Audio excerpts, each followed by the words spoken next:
নতুন করে মালয়েশিয়াতে ২ লক্ষ কর্মীর প্রয়োজন। এই ২ লক্ষ কর্মী কোন খাতে প্রয়োজন? এই ভিডিওতে বিস্তারিতভাবে তুলে ধরব এবং ২ লক্ষ কর্মী যে নিয়ে আসবে মালয়েশিয়ায় এটা কোন রাজ্যে এবং তাদের ফ্যাসিলিটি কীরকম দিবে, যেমন সুযোগ সুবিধা।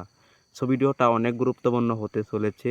যারা নতুন মালয়েশিয়া আসার জন্য প্ল্যান করতেছেন এবং এই মানুষগুলো কোন কোন কান্ট্রি থেকে নিয়ে আসবে, তাদের বেতন কীরকম হবে। দর্শক, আমি শুরুর দিকে বলি, এই যে মালয়েশিয়ার যে ২ লক্ষ কর্মীর প্রয়োজন কিছুদিন আগে এক বিবৃতিতে জানিয়েছিল মালয়েশিয়ান সরকার। যাই হোক, ২ লক্ষ কর্মী কোন খাতে প্রয়োজন?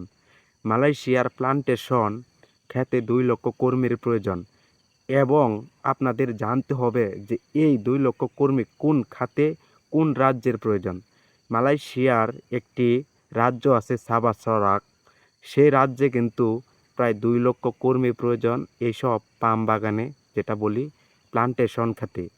এই ২ লক্ষ কর্মী অনেক দেশ থেকে নিয়ে আসবে, যেমন ইন্দোনেশিয়া থেকে, নেপাল, থাইল্যান্ড, মায়ানমার, বাংলাদেশ থেকেও নিয়ে আসতে পারে। এখন এই রাজ্যে যারা ২ লক্ষ কর্মী আসবে তাদের কীরকম ফ্যাসিলিটি দিবে, কেমন সুযোগ সুবিধা।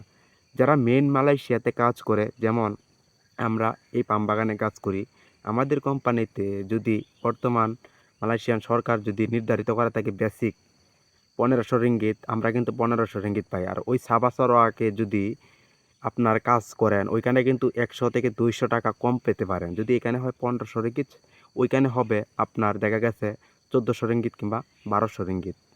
ঠিক আছে, আর এখানকার থেকে ওইখানে একটু ফ্যাসিলিটি কম, যেমন এখানের যে কাজের আমরা সুযোগ সুবিধাটা পাই ওইখানে কিন্তু তেমন একটা সুযোগ সুবিধা পাওয়া যায় না। আর যেহেতু পাম বাগান, এসব প্লান্টেশন বিষয় নিয়ে আপনারা পাম বাগানে কাজ করতে আসবেন, এইসব বাগানে বেশিরভাগ দেখা যায় যে ইন্দোনেশিয়ানরা কাজ করে। যেমন এই যে সাবা সারাওয়াকে ২ লক্ষ কর্মীর প্রয়োজন একটি বিবৃতিতে জানিয়েছে মালয়েশিয়ান সরকার, সেই প্লান্টেশন সেক্টরে কিন্তু অনেক ইন্দোনেশিয়ারাই আসবে। কেননা বর্তমান সময়ে ইন্দোনেশিয়ার সরকারের সাথে কিন্তু আলোচনা করতেছে যে ওই সাবা সারাওয়াকে ২ লক্ষ কর্মী যে লাগবে ইন্দোনেশিয়া থেকে যেন আসে। যেহেতু আমরা জানি ইন্দোনেশিয়ানরাই কিন্তু বেশিরভাগ পাম বাগানে কাজ করে থাকে, তারা জঙ্গলে দেখে গেছে এইসব কাজ করাটা তাদের কাছে অনেক পছন্দ হয়। আর বাংলাদেশ থেকে যারা আসবেন তাদের কিন্তু মেন মালয়েশিয়াতে না, এটা হলো সাবা সারাওয়াক মালয়েশিয়ান একটি রাজ্য আছে, সেই রাজ্যে অনেক কর্মীর প্রয়োজন। ২ লক্ষ কর্মী ভাই, শুধু প্লান্টেশন খেতে। আর এই বিষয়টা নিয়ে অলরেডি আলাপ আলোচনা করতেছে, ইন্দোনেশিয়া থেকে অলরেডি আলাপ হচ্ছে। এটা যদি বাংলাদেশে হয়, বাংলাদেশ থেকেও অনেক কর্মী আসতে পারবে সাবা সারাওয়াকে। বিষয়টা হলো এমন যে প্লান্টেশন খাতে, যেটা হলো পাম বাগান, পাম বাগানের কাজের ফ্যাসিলিটি বলতে আমি অনেক ভিডিওতে তুলে ধরি। যেমন এই যে আমরা পাম বাগানে কাজ করি, এইসব কাজ কিন্তু ভাই অনেক পরিশ্রম, অনেক হার্ড পরিশ্রম। কেন? এসব কাজে সবই টিকে থাকতে পারে না। যারা অল্প পরিশ্রম করেছে দেশে, তারা কিন্তু ওই ২ লক্ষ কর্মীর ভিতরে যদি আপনারা আসেন সাবা সারাওয়াকে, মালয়েশিয়ার অন্য একটি রাজ্যে, সেই রাজ্যে যদি এসব পাম বাগানে কাজ করতে আসেন, আপনারা একটু দেখে নেবেন যে পরিশ্রম করতে পারেন কিনা, যেহেতু পাম বাগানের কাজ অনেক পরিশ্রম করতে হয়।